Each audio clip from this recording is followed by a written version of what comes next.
We're heading towards a recession. We're spending billions in Ukraine. There's tons of problems. The border is our biggest crisis. Would you agree? Absolutely. I've been saying that for years. For years. I've been saying this is the most dangerous thing this country is facing today.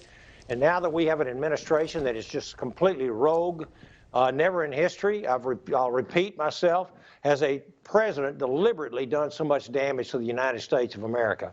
And it is a difficult thing to do, to dismantle a secure border. But Mayorkas and Biden have done so in less than a year. It is incredible. We had to get this letter out, put this man on notice that we're not going to tolerate this any longer. And I think the American people are no longer going to tolerate this either. I think the Democrats are going to find out in this November's election.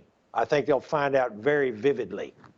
You know, it appears to me when I hear from retired border agents and some active, and I hear from the guys that used to run the Border Patrol and ICE and whatnot that come on the program, Vitello, Wolf, the rest of them, and you, congressmen and women that have been down there, and then I listen to Mayorkas. He has to know what the Biden regime is doing is wrong. He has to, somewhere deep down in his heart or in his brain, in the back of it, I hope. But the Biden administration was smart because they hired a lot of good sheeps in their regime. None of them stand up to Biden. They know this is wrong. They know this is doing nothing but causing a massive drug situation in our country. Criminals, terrorists, the rapes and the sex and the human trafficking, all the things that come with this. And oh, not to mention, by the way, you've probably enriched the 3 or 4 major cartel families by how much? A billion? A couple billion? I heard they're making $100 million a month for 14 months straight. Absolutely. In fact, the Biden administration is now complicit in crimes, in international crime syndicates. We found out the other day that there are rival petty gangs, not necessarily the major cartels, but gangs that are sponsoring, bringing in human trafficking and making money, and they're kidnapped by rival gangs. The families are then called by the rival gang and saying, you want to see your family again alive, you need to pay us, not the original gang. And so this has all been enabled by the Biden administration. As you said, the drugs pouring across, over 100,000 overdose deaths. Yeah. Fentanyl. You know, fentanyl is killing them, just unbelievable. Fake pills laced with lethal doses of fentanyl.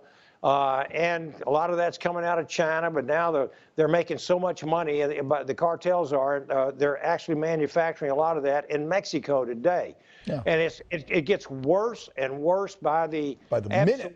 By the minute, Brian. And the cartels saw this coming. They knew that if Joe wins, we better gear up, ready to go. And they did. I mean, they had a business plan in place if Biden allegedly won, and look what they've done. I want to switch gears because there's so much more radical insanity going on in the swamp right now, and I know you guys are trying, some of you, to fight back. I want to roll a quick clip of Miss Pocahontas, Senator Elizabeth Warren, jumping on the Biden wagon to go pay off a bunch of folks' college debt with our money. Watch this.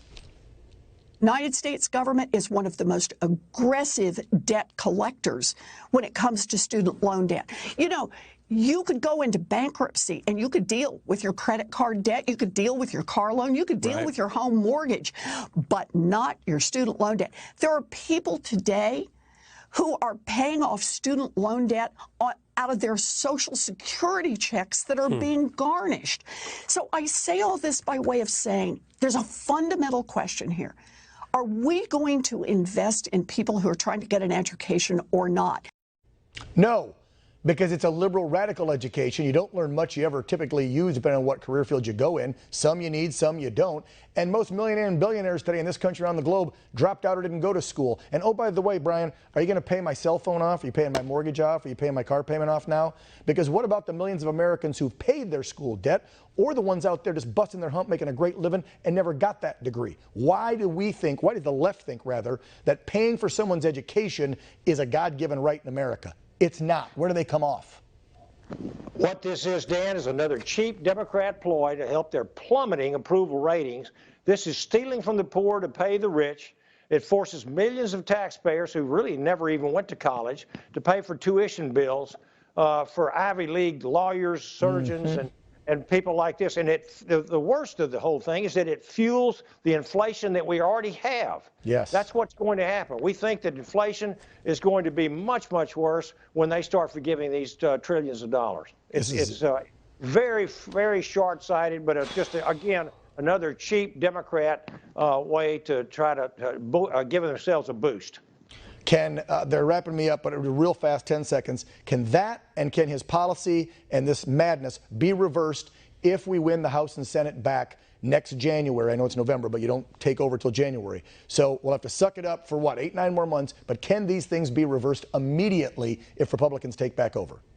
I cannot say that. I wish I could, Dan, because we can't overpromise. If we can take back the House and the Senate, we can do quite a bit.